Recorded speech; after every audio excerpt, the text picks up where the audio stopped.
ہمارے channel Urdu moral story میں خوش آمدید۔ ہمارے چینل سے روزانہ آپ کو سچی اسلامی کہانیاں سنائی جاتی ہیں۔ ان کہانیوں میں کوئی نہ کوئی ایسا سبق چھپا ہوتا ہے جو آپ کی زندگی سنوار سکتا ہے۔ آج کا واقعہ بھی ایسا ہی ہے۔ چلیے سنتے ہیں آج کی کہانی۔ میں وہ پہلی لڑکی ہوں جسے پہلی رات کوئی گھونگھٹ اٹھا کر یہ کہہ دے کہ میرا سب کچھ تیرا ہے دل کے سوا۔ یہ نظم میں نے جوانی کے اوائل دنوں میں پڑھی تھی۔ تب اتنا شعور نہیں تھا کہ ان الفاظ میں کس قدر حقارت اور ذلت چھپی ہوئی ہے۔ اور آج جب شادی کی پہلی رات میرے شوہر میرے ہمسفر نے بڑی رعونت سے یہ الفاظ کہے، تمہارے صدمے کے میں ساکت رہ گئی۔ وہ تو اپنی بات کہہ کر سکون سے سو گئے اور میں آنے والے وقت کا سوچ سوچ کر ہولتی رہی۔ میں نے ایک متوسط گھرانے میں آنکھ کھولی۔ میرا نام انیلا ہے۔ ایک بڑے بھائی اور 2 چھوٹے بھائیوں کی اکلوتی بہن تھی۔ ابو سیلف میڈ انسان تھے۔ شہر کے مین بازار میں کپڑے کی دکان تھی۔ والدہ ایک سمجھدار خاتون تھیں۔ وہ پڑھی لکھی تھیں۔ بڑے بھائی کی شادی ہو چکی تھی اور ان کی ایک پیاری سی بیٹی بھی تھی۔ چھوٹے بھائی اسکول میں پڑھ رہے تھے۔ میں نے بہت اچھے نمبروں میں میٹرک پاس کر لیا۔ کالج جانے کی شدید خواہش تھی، مگر امی نے سمجھایا کہ تعلیم کا مقصد برے بھلے کا شعور کرنا ہے۔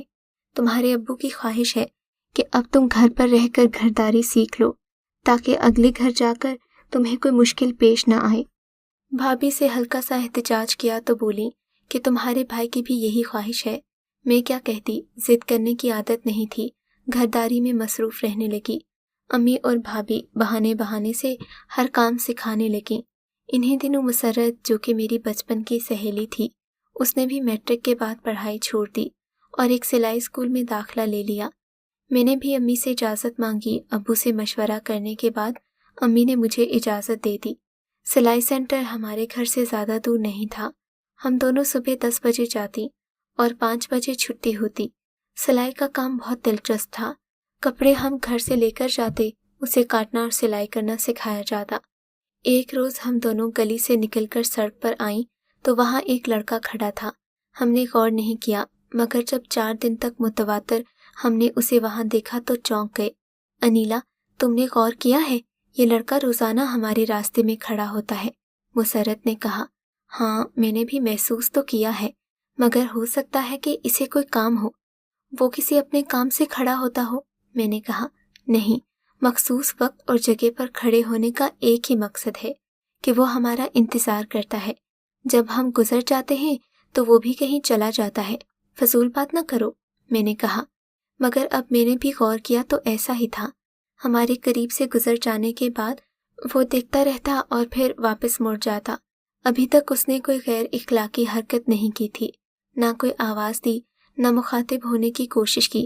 میرا چھوٹا بھائی علی میٹرک کا اسٹوڈنٹ اور کرکٹ کا شیدائی تھا۔ اسکول سے واپس آنے کے بعد دوستوں کے ساتھ کرکٹ کھیلتا۔ انہوں نے ایک کرکٹ کلب بنایا ہوا تھا۔ محلے کے لڑکے اور دوسرے دوست پیسے ملا کر میچ کروایا کرتے تھے۔ چند دنوں سے علی اپنے کسی نئے دوست جاوید کا بہت ذکر کر رہا تھا، جو بہت اچھی کرکٹ کھیلتا تھا۔ اسے سب جاوید بھائی جان کہتے تھے۔ ایک دن گرمیوں کی دوپہر تھی، دروازے پر دستک ہوئی۔ میں اپنے کمرے میں پڑھ رہی تھی۔ دستک سن کر میں نے دروازہ کھولا۔ کون ہے؟ سامنے کوئی نہیں تھا۔ میں نے دروازے سے باہر جھانک کر دیکھا اور ایک طرف وہی لڑکا کھڑا تھا جو روزانہ ہمیں راستے میں ملتا تھا۔ میں ڈر گئی کہ شاید وہ ہمارا پیچھا کرتا تھا، جو اسے گھر کا بھی پتہ چل گیا۔ میں گھبرا کر پیچھے ہٹی تو وہ ایک دم سامنے آ گیا۔ جی، علی کو بلا دیجیے۔ اس کے چہرے پر کوئی شناسائی نہیں تھی۔ یا تو اسے پتا تھا کہ میں علی کی بہن ہوں، یا پھر جان بوجھ کر پوز کر رہا تھا۔ وہ تو ابھی تک گھر نہیں آیا، میں نے کہا۔ اچھا، وہ آئے گا تو کہیے گا جاوید آیا تھا مجھ سے ملنے۔ یہ کہہ کر وہ پلٹ گیا اور میں اسے دیکھتی رہی۔ اچھا، تو یہ ہے وہ جاوید جو سب کا فیورٹ ہے، میں نے سوچا۔ علی آیا تو میں نے جاوید کا پیغام دیا۔ وہ بڑے جوش سے بتانے لگا کہ ہم کرکٹ ٹورنامنٹ کروا رہے ہیں، جاوید انتظامات کرے گا۔ اگلے روز میں نے مسرت کو بتایا تو کہنے لگی، میں نے سچ کہا تھا نا، وہ تمہیں دیکھنے آتا ہے، اور اب اس نے تمہاری خاطر علی سے بھی دوستی کر لی ہے۔ تمہاری معصوم صورت پر مر مٹا ہے وہ مجھے چھیڑنے لگی۔ شرم کرو، کیسی باتیں کر رہی ہو؟ میں نے اسے ڈانٹ دیا، मगर मेरा दिल जोर जोर से धड़क रहा था।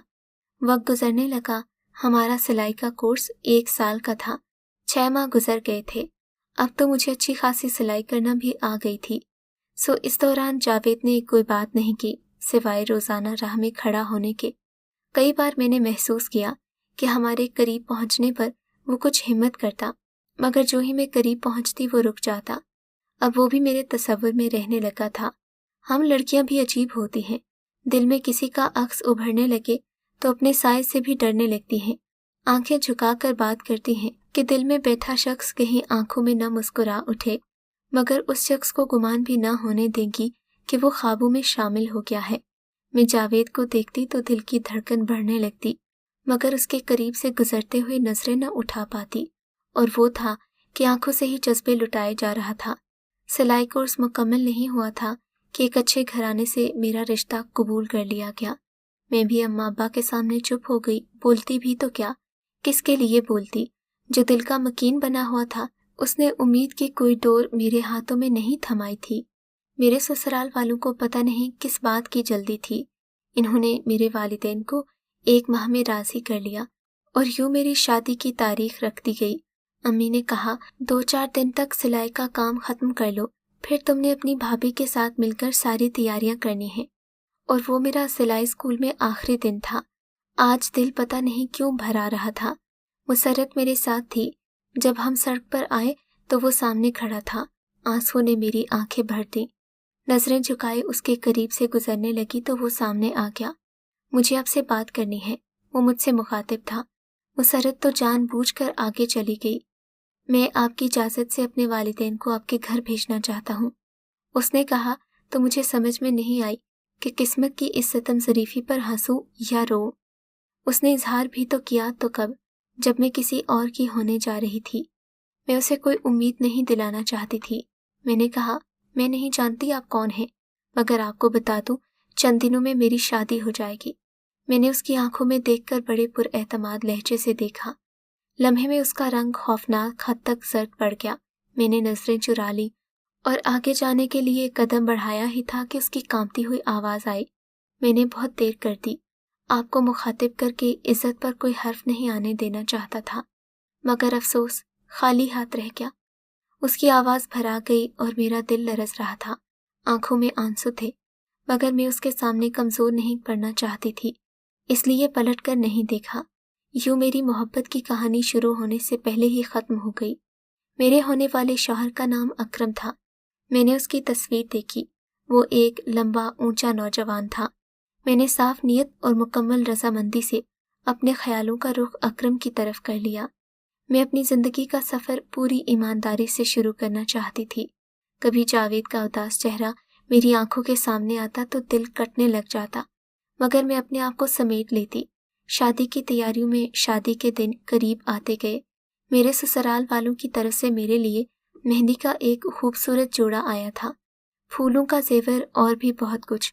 जिस दिन हमारी तरफ से मेहंदी की रस्म के लिए वो लोग गए तो मुसर्रत भी साथ गई। जब वो वापस आई तो बहुत चुप सी थी। मैंने अकरम के बारे में पूछा तो कहने लगी। अकरम का रवैया बहुत अजीब सा था। मैंने मजाक करने की कोशिश की तो बदतमीजी से झड़क दिया कि मैं मजाक पसंद नहीं करता। गुस्से में था। उसके घर वाले भी उससे परेशान थे। मेरा तो दिल डूबने लगा है। मुसर्रत की बातों ने मुझे सहमा दिया। पता नहीं मेरी किस्मत में क्या लिखा था। भाभी ने कहा तुम परेशान ना हो, कुछ लड़के तो होते ही संजीदा हैं। मैं मुतमईन हो गई, मगर दिल का धड़का सा लगा हुआ था। शादी वाला दिन आ गया। दिल में हजारों अंदेशे लिए हुए निकाह के बाद अकरम के साथ बिठाया गया। दूध पिलाई की रस्म होना थी। मेरी कजिन्स और भाभी हंसी मजाक कर रही थीं। मैंने अकरम का चेहरा नहीं देखा था, मगर उसकी खामोशी मेरे वजूद को सर्द कर रही थी। उसने एक लफ्ज़ मुंह से ना निकाला। शोर ज़्यादा होने लगा तो एक झटके से उठ खड़ा हुआ और अपने पीछे खड़ी बहन से बोला, ये तमाशा ख़त्म करें, इन्हें पैसे दें और जल्दी से घर चलें। दिल में हजारों अंदेशे और आंखों में नई जिंदगी के ख्वाब लिए मैं दुल्हन बनी अकरम के कमरे में बैठी थी। बहुत देर इंतज़ार के बाद वो कमरे में आया। मैंने अपना सर मज़ीद झुका लिया। चंद लम्हे वो पास खड़ा रहा, फिर उसने एक झटके से मेरा दुपट्टा खींचकर उतार दिया। मैं घबरा गई। उसे देखा, वो दूल्हा के लिबास में बहुत अच्छा लग रहा था, मगर चेहरे पर अजीब सी सख्ती थी। मेरी माँ का ख्याल था कि इतनी खूबसूरत दुल्हन देखकर मैं अपनी जिद भूल जाऊंगा। सुनो लड़की, सुबह होते ही अपनी ये शक्ल गुम कर देना।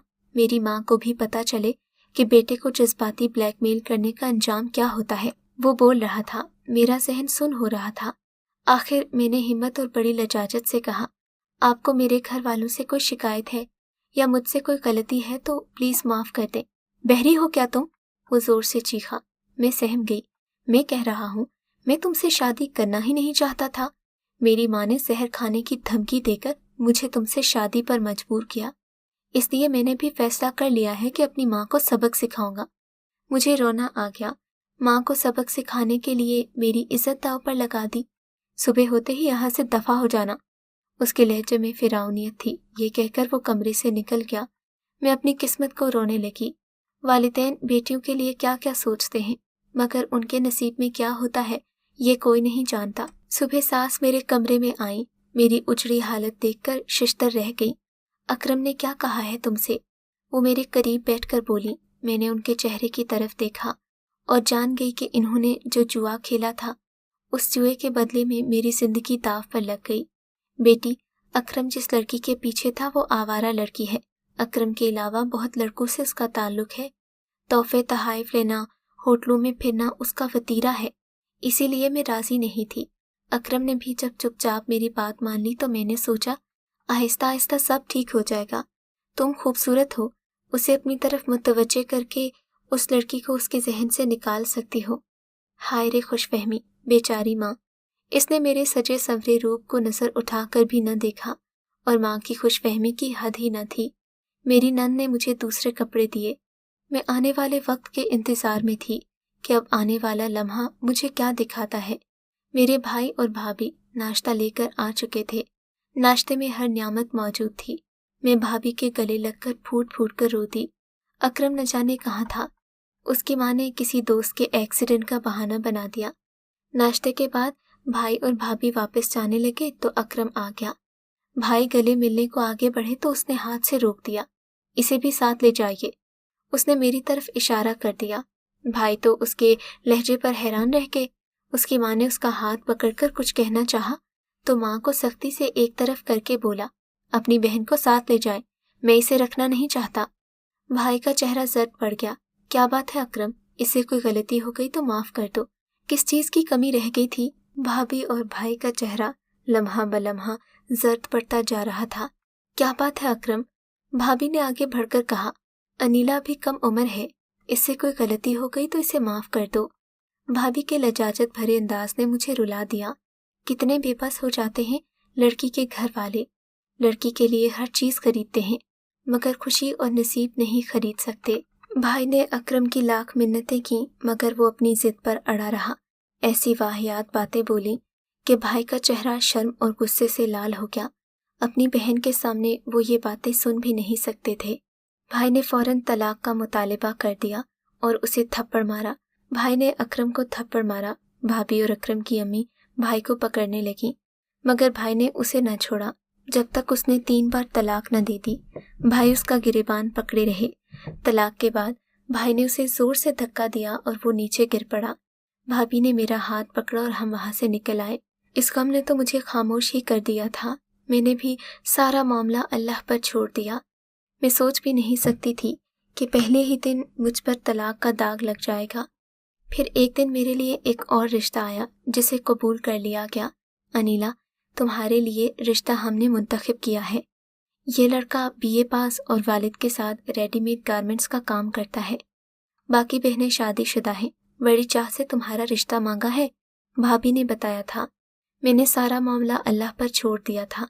फिर मैं क्या तस्वीर देखती और कौन से अरमान पूरे करती। सो यूं ही बेदिली से बैठी रही। मेरी शादी हुई मुझे पता तक नहीं था। निकाह किससे पढ़ाया गया, किसके पहलू में बिठाया गया, मुझे कुछ पता न था। मगर जब शौहर ने घूंघट उठाया तो मेरी हैरत और खुशी की इंतहा न रही। मेरे सामने वही जावेद बैठा था जिसकी मोहब्बत पर कभी मैंने दिल पर पत्थर रखकर सब्र किया था। खुदा ने उसे मुझसे यूं मिलवाया था कि मैंने कभी गुमान भी नहीं किया था। جاوید کی اور میری نگاہیں جب پہلی بار ملی تو ہم ایک دوسرے کو دیکھ کر رو پڑے۔ ہم دونوں کی آنکھوں میں آنسو تھے مگر خوشی کے۔ سچ ہے کہ جب انسان محبت میں پاکیزہ جذبات رکھتا ہے تو خدا بھی اس کا ساتھ دیتا ہے۔ اگر آپ کو آج کا یہ واقعہ پسند آیا ہے تو اس ویڈیو کو لائک ضرور کیجیے اور اس طرح کے مزید قصے سننے کے لیے ہمارے چینل اردو مورل سٹوری کو سبسکرائب ضرور کیجیے۔